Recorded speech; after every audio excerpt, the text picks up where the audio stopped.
Bonsoir chers auditeurs.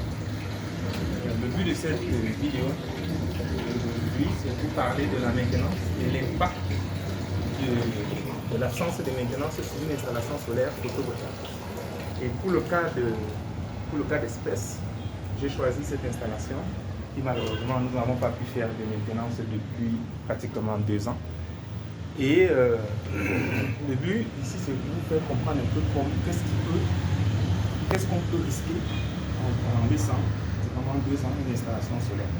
Cette installation solaire permet l'alimentation seulement de l'éclairage de pratiquement 8 appartements.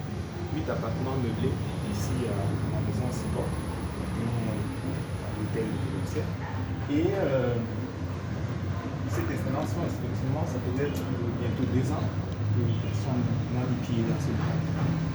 Et l'inconvénient, vous parlez du manque de l'absence de maintenance, c'est la poussière.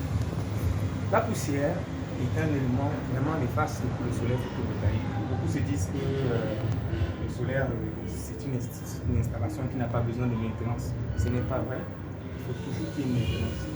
2 impacts. Le premier impact de la maintenance, de l'absence de maintenance, c'est sur le champ solaire qui est là au-dessus. C'est une dizaine de panneaux solaires photovoltaïques de 300 watts.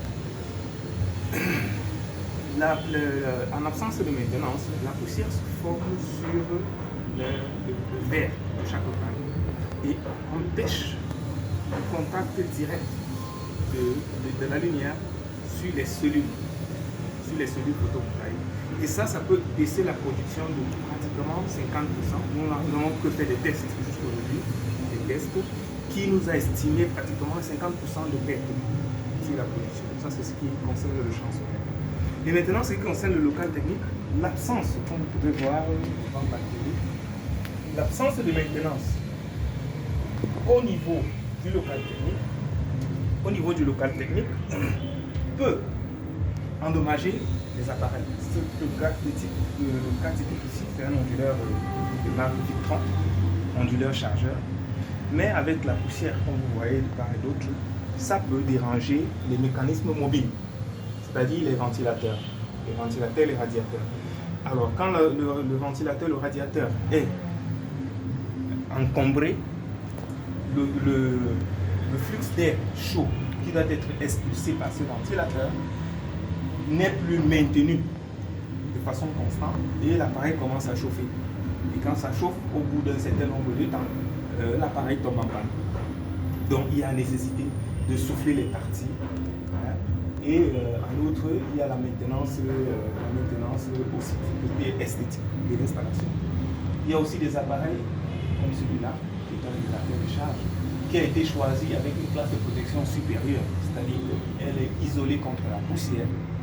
Malheureusement, ce sont des appareils qui parfois coûtent cher parce que quand on veut avoir des appareils avec une classe de protection supérieure, lui doit être au-delà de 44.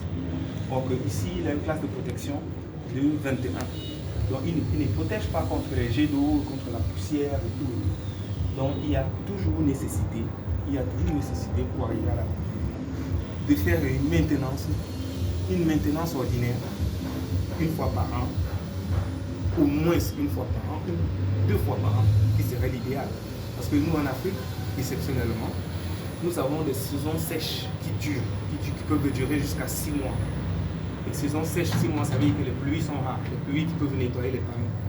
Donc, une fois tous les 6 mois, on peut venir nettoyer les panneaux. Et dans les zones où il y a beaucoup plus de poussière, il est même recommandé de nettoyer les panneaux une fois tous les 3 mois. Et le local technique, le souffler les équipements avec un souffleur comme celui-là, pour dégager les cartes. Qu'ils ne soient pas encombrés, que la poussière ne vienne pas endommager les composants. Pareil pour les disjoncteurs et les coffrets, il faut les souffler. Et pour ce qui concerne les batteries,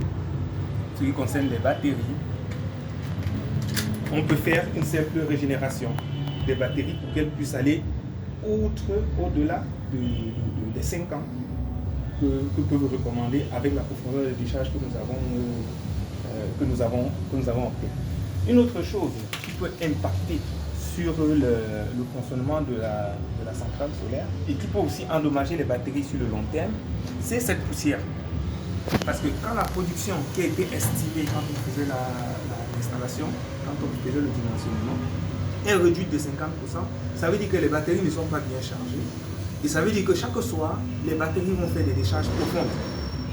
Et qui dit décharge profonde sur une batterie, au bout de 3 ans, même 2 ans, on va se rendre compte que les batteries ne marchent pas. Les batteries ne marchent pas simplement parce qu'elles ont subi des décharges profondes continues. Dû au fait que les panneaux solaires étant ça, ils n'ont pas pu donner la bonne recharge des batteries telle qu'elle devait être faite. Merci pour cette minute de partage avec vous. Le prochain direct que je ferai sera sur l'arnaque du soleil photovoltaïque. Bonne journée. Merci.